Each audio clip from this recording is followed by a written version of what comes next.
مفتی طارق مسعود special. ایک مسئلہ خوب اچھی طرح سے سمجھیں۔ قصائی حضرات جانور ذبح سنت کے مطابق آج کل نہیں کرتے۔ جانور ذبح کرنے کا طریقہ یہ ہے کہ اس پہ جب چھری چلائیں تو اس کی 4 رگیں کٹتی ہیں، ایک کھانے کی نالی، ایک سانس کی نالی اور 2 خون کی نالیاں ہوتی ہیں۔ یہ کٹتی ہیں تو خون پریشر کے ساتھ نکلنا شروع، اس کے بعد جانور کو چھوڑ دیں، وہ بڑے آرام سے کٹ جاتی ہیں، ایسے کریں گے کٹ جائیں گی تاکہ اس کا بلڈ اچھی طرح باڈی سے نکل جائے۔ ذبح کرنے کا جو فلسفہ ہے اس کی بنیاد یہی ہے کہ جانور کا خون نکل جائے۔ خون ایک گندی ناپاک چیز ہے نا۔ قصائیوں کے پاس ٹائم کم ہوتا ہے، جیسے گائنی کی جو ڈاکٹرز ہیں ان کے پاس نیچرل ڈیلیوری کا ٹائم، جو پروسیس ہے نیچرل، اس تک انتظار کا ٹائم نہیں ہوتا، تو انہوں نے چاپڑ لے کے بکتے بکتے لے کے عورت کا پیٹ کاٹا اور بچے کو باہر نکال کے سی دیا۔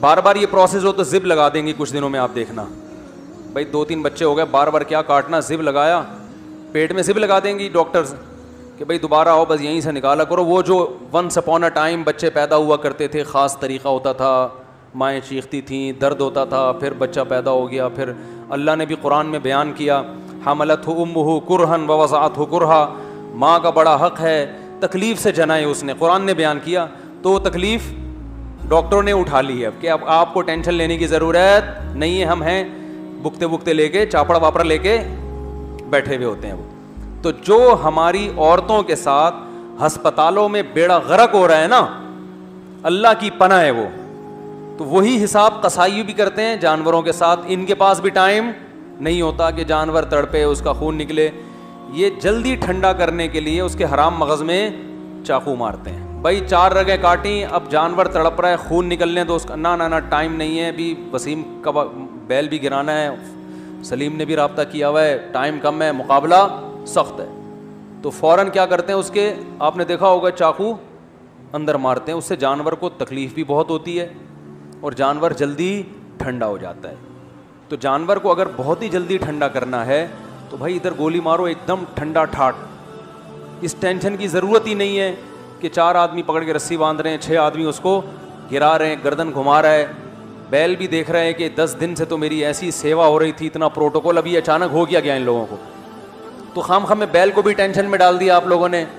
تو بھائی اگر یہی ٹھنڈا ٹھاٹ ہی کرنا ہے، ٹینشن ہی نہیں لینی ہے، تو ادھر گولی مارو ختم، یا اور آسان طریقہ ادھر ایک چاپڑ مارو اس کے گردن پہ، پیچھے سے کٹ جائے گا ایک دم گردن الگ۔ ارے وہ آج کل تو مشینیں آ رہی ہیں، آ رہے یہاں رکھو گے ایک دم گردن کیا ہو جائے گی الگ، 2 منٹ لگیں گے، نہ باندھنے کی ٹینشن۔ تو شریعت نے کیوں کہا گراؤ اور باقاعدہ ذبح کرو؟ اس لیے کہ یہ 4 رگیں کٹیں گی، باقی نہ کٹیں، کیونکہ حرام مغز جب کٹ جاتا ہے نا تو جو دماغ ہے نا، دماغ اس کا وہ یہ آرڈر کرنا باڈی کو چھوڑ دیتا ہے کہ کوئی ایمرجنسی نافذ ہو گئی ہے۔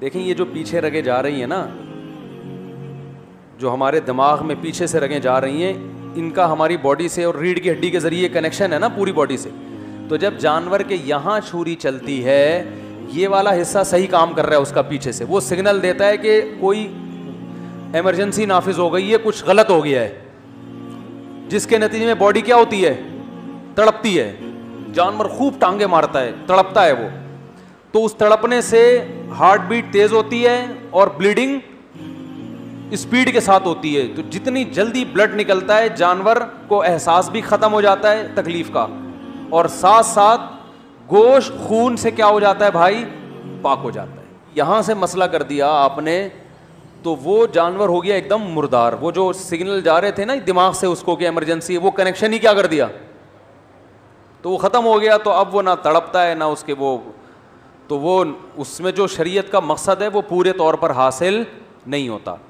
تو جانور کو اگر یہاں سے کاٹا ہے حلال تو ہو جائے گا، لیکن یہ عمل کیا ہے، مکروہ ہے، ناپسندیدہ ہے۔ یہ بلڈ جب جانور کے گوشت میں رہتا ہے تو اسے بیماریاں بھی آتی ہیں۔ آپ کو پتہ ہے بڑے گوشت میں جتنی بیماریاں بلڈ کی وجہ سے ہیں۔ میں نے ایک ڈاکٹر سے سنا کہ اگر بڑے گوشت میں بلڈ کو اچھی طرح سے نکال دیا جائے تو بڑے گوشت کی بہت ساری بیماریاں جو بڑے گوشت کی وجہ سے ہوتی ہیں ویسے ختم ہو جائیں گی۔ جانور گرانے سے پہلے سمجھا دیں قصائی کو آرام سے، بھائی 4 رگیں کاٹ کے بسم اللہ اللہ اکبر پڑھ کے 4 رگیں کاٹنی اور فوراً کیا ہو جانا ہے، سائڈ، ٹائم نہیں ہے تو اتنے میں دوسرا جانور گرا دو, اس کو آرام سے ٹھنڈا ہونے دو. پورے سال بقرعید کا انتظار کیا ہے تو 10 منٹ اور انتظار نہیں کر سکتے کیا؟ انشاءاللہ اس کو کھونٹے سے باندھنے کی نوبت نہیں آئے گی قصائی کو. پھر بھی اگر نہیں مان رہا ہے, جیسے کہ نہیں مانتے, بہت سے قصائی نہیں مانتے, آپ ان کو 100 دفعہ سمجھاؤ بھائی 4 رگیں کاٹ کے چھوڑ دو, وہ نہیں مانے گا. تو پھر اس کا طریقہ یہ ہے کہ جتنے بندے جانور پر تھے وہ جانور کو چھوڑ پہ کس پہ آ جائیں؟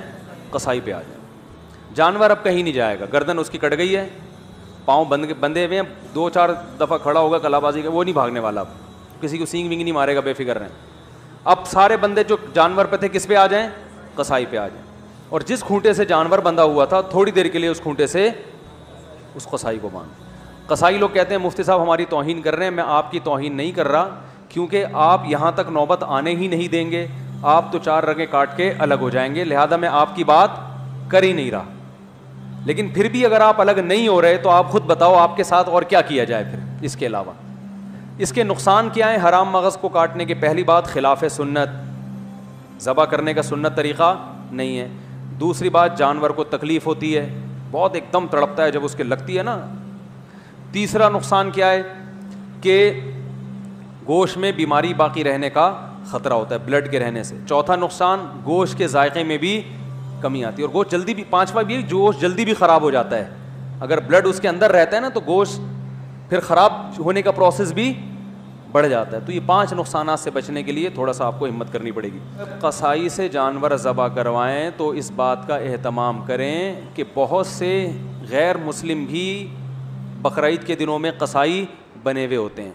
غیر مسلم کا ذبیحہ حلال نہیں ہے, یعنی اگر وہ ذبح کرے گا تو اس کا کھانا حلال نہیں ہے. سمجھ رہے ہیں؟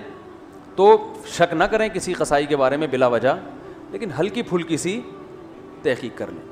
مشرک کا ذبیحہ بھی حلال نہیں ہے. جو اللہ کے سوا کسی اور کو بھی مختار کل, مشکل کشا, حاجت روا سمجھتا ہو, توحید پرست ہونا چاہیے. تو آپ پہلے سے جانتے ہیں اگر تو ٹھیک ہے, نہیں تو آج کل آپ کو پتہ ہے خود مسلمانوں میں شرک بہت تیزی سے پھیل گیا ہے. کسی ایسے سے ذبح نہ کروائیں جو بالکل بلا تعویل آپ صلی اللہ علیہ وسلم کو حاجت روا, مشکل کشا, ہر جگہ موجود, تو اللہ اور رسول میں کوئی فرق ہی نہیں چھوڑا اس نے. تو اس طرح بھی اگر ہے تو پھر بھی ذبیحہ حلال نہیں ہوگا, چاہے وہ شیعہ میں ہو, دیوبندی میں ہو, بریلوی میں ہو, اہل حدیث میں ہو, کسی میں بھی ہو. مسلک کی بات نہیں ہے, بات ہے شخصیت کی, کہ کوئی شخص بھی اس عقیدے کا حامل ہے تو اس کا ذبیحہ حلال نہیں ہے. وہمی بننے کی ضرورت نہیں ہے کہ اب آپ ہر آدمی کے لیبارٹری ٹیسٹ کروانے لگیں کہ کیا عقیدہ ہے تیرا. جس کے بارے میں سیاق و سباق حالات سے لگ رہا ہو کہ یہ گڑبڑی ہے تو پھر اس سے پوچھ لیں. تیسری بات, بہتر یہ ہے کہ ذبح خود کریں. سمجھتے ہوگے نہیں سمجھتے, ہمارے نبی صلی اللہ علیہ وسلم نے خود ذبح فرمایا ہے. آپ صلی اللہ علیہ وسلم نے حج کے موقع پر 100 اونٹ اپنے ہاتھ سے نہر کیے ہیں, اپنے دستے مبارک سے. سمجھ رہے ہو؟ اور اپنی اضحیہ کو بھی, اپنی قربانی کو بھی آپ صلی اللہ علیہ وسلم خود ذبح کیا کرتے تھے. اس سے ایک تو دل تھوڑا سا مضبوط ہوگا. آج آپ جانور ذبح کر رہے ہیں, کل میدان جنگ میں دشمنوں سے مقابلہ بھی ہو سکتا ہے.